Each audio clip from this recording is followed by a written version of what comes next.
YouTube, it's MzBlackPearlz. I'm actually double, triple capped here. I'm deep conditioning with just a combination of Hello Hydration and ORS replenishing deep condition, and I have a little bit of lavender, rosemary, and peppermint oil in there.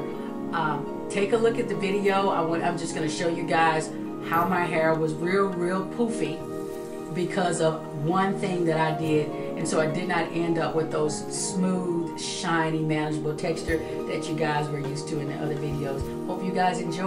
Today I'm actually coming to you guys to tell you a couple of things that hopefully will help you in your journey, because I actually did the blow dry method. You guys know that lately that's something that I'm loving, my hair is loving. But I actually did that whole procedure. Went through the blow dry, moisturize with the lock method or LOB method, put my hair in those twists. Then I realized I had to go somewhere. So I had to take those twists down, and in the process my hair still had a little dampness to it, which is something out of the norm. So that's why I'm bringing this video to you. It is so important, ladies, for you guys to make sure that if you find something that your hair likes, document it, write it down, write each step down, because sometimes you can't remember what you did, and sometimes you go back to do it and you can't remember all the steps, and therefore you're back where you started. You have to figure something out all over again. Because I did my lock method as usual, I had to leave, so I had to take my hair down before it was completely dry, something I don't normally do. And because of that, I ended up with a big poofy afro. Okay, YouTube, I feel like I have a fro here because of the way I did my hair. Sometimes when you do your hair, the smallest difference can make a big change in your hair. So as you can see, my hair looks poofier than norm when I'm done with my blow dry. And yes, my hair was unmanageable. I could not take the comb and run from the roots to the ends. And you guys know I am officially 8 months now. I was 8 months on the 17th. I think today is the 24th of February. So, you know, with me being 8 months, I don't have time to deal with the new growth and all the other issues that come with my hair. I'm trying to have a smooth stretch, as smooth as possible. So, of course, when I did this procedure, my hair was no longer smooth. And the first thing I noticed was that my hair was hard to detangle. My hair was drier. Even though those same products were on my hair, even though I used the same technique, it took one thing to throw the whole thing off balance, and that was taking my hair down before it actually dried. In case somebody is doing the blow dry with cool setting and they are not getting those same results as I was getting, it's something that you have to look at. Look at each step of what you're doing to get your hair on that note. So my hair was always shiny. I'm talking about manageable.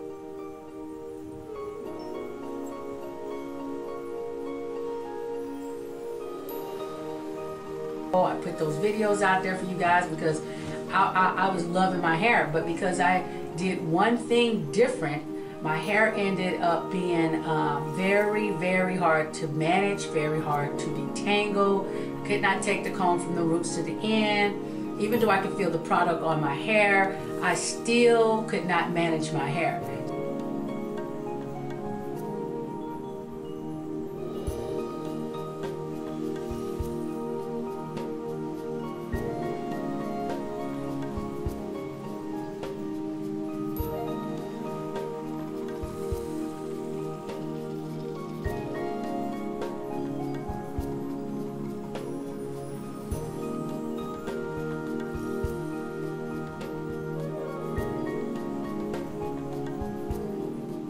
So it's small things that you must take note of. I actually tried to correct my hair by going back in to do a blow dry and cool setting, and I think in order to fix my hair, all I did was I tried to blow dry it on cool setting again. I went back through the procedure of using my water and glycerin, oils, and African shea butter.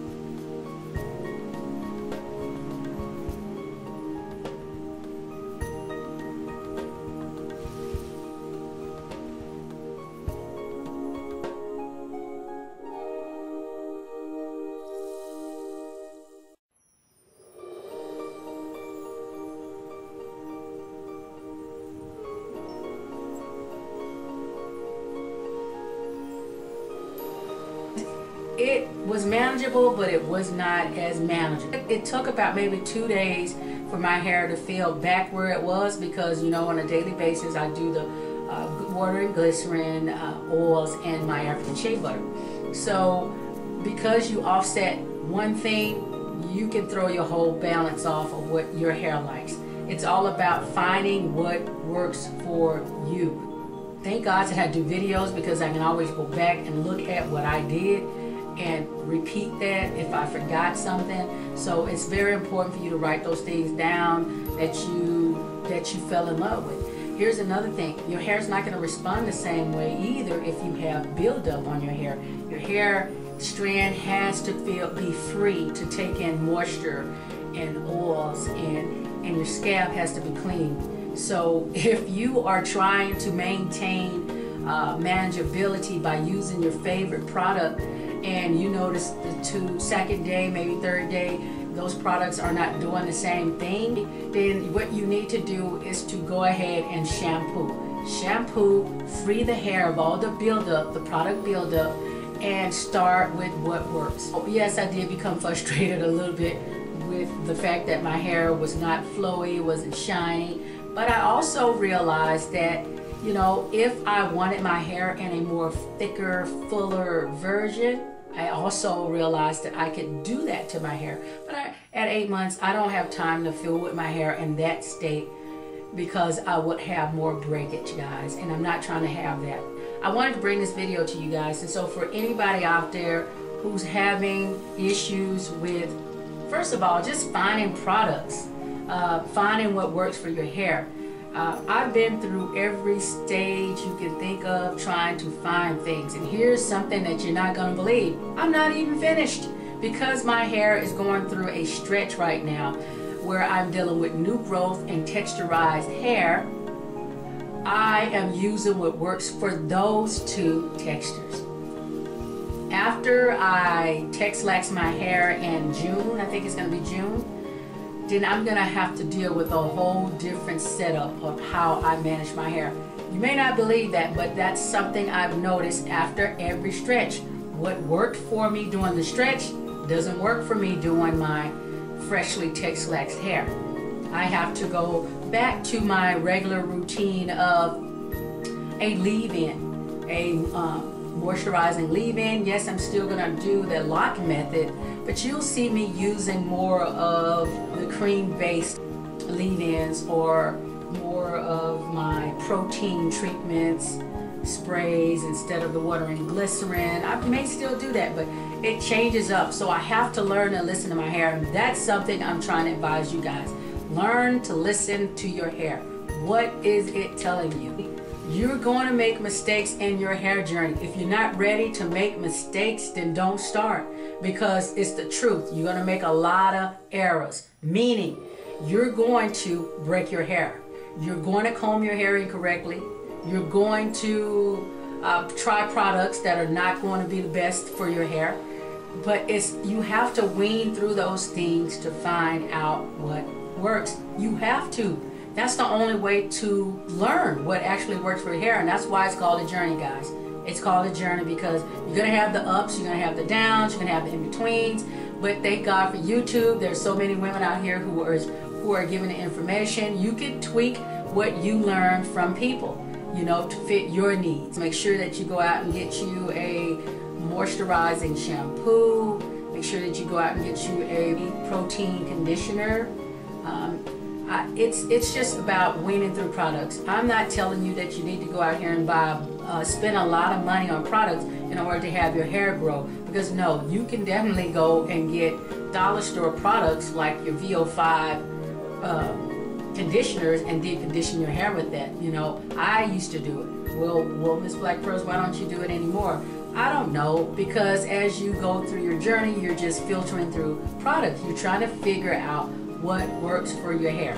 Stretching has really done my hair a lot of good, but it's not gonna do you any good, ladies, if you don't learn how to manage your hair within the stretch, because you're gonna end up breaking the hair, and therefore you won't see the benefits of the stretch. You know, I did the heat for you guys back with my hair. I don't usually like to do that, but I did it because I promised you guys that I would do a flat iron video. Keeping away from the heat as much as possible. As long as I'm stretching right now, I don't think I'm going to go back to air drying my hair, because that's another setup at 8 months for breakage.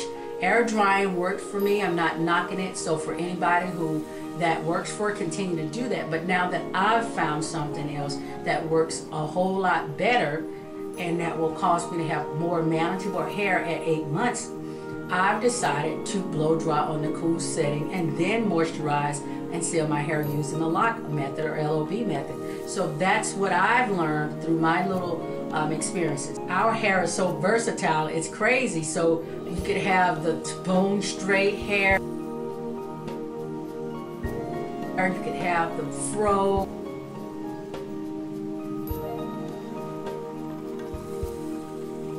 our hair just does so much.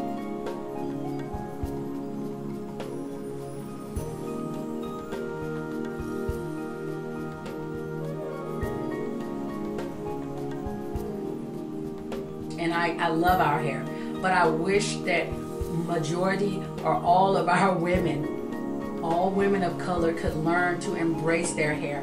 You know, it's easy to embrace your hair when you have flowy textures that you don't have to worry about detangling and you have your length. I'm not excluding you ladies, but I am talking majority to the ladies who have issues with detangling their hair, combing their hair, growing their hair, even having a positive outlook on their hair. So, you know, I want women of color to learn to embrace their hair, love your hair, learn how to take care of your hair, because your hair can grow just as fast and as long as any other race. You don't have to believe me, because, you know, when you grow up thinking things, you really believe that until something comes along and changes your mind. I'm not trying to change your mind. I want you to change your own mind by starting a regimen and figuring it out for yourself. Yes, you're going to be frustrated. I was in the beginning. Yes, I was in the mirror every week going, well, my hair is not growing. That is unrealistic though, ladies. You can't get in the mirror and go, I don't see any length. This ain't working. You know, it takes time. Something that if you don't have time for it, don't start a regimen.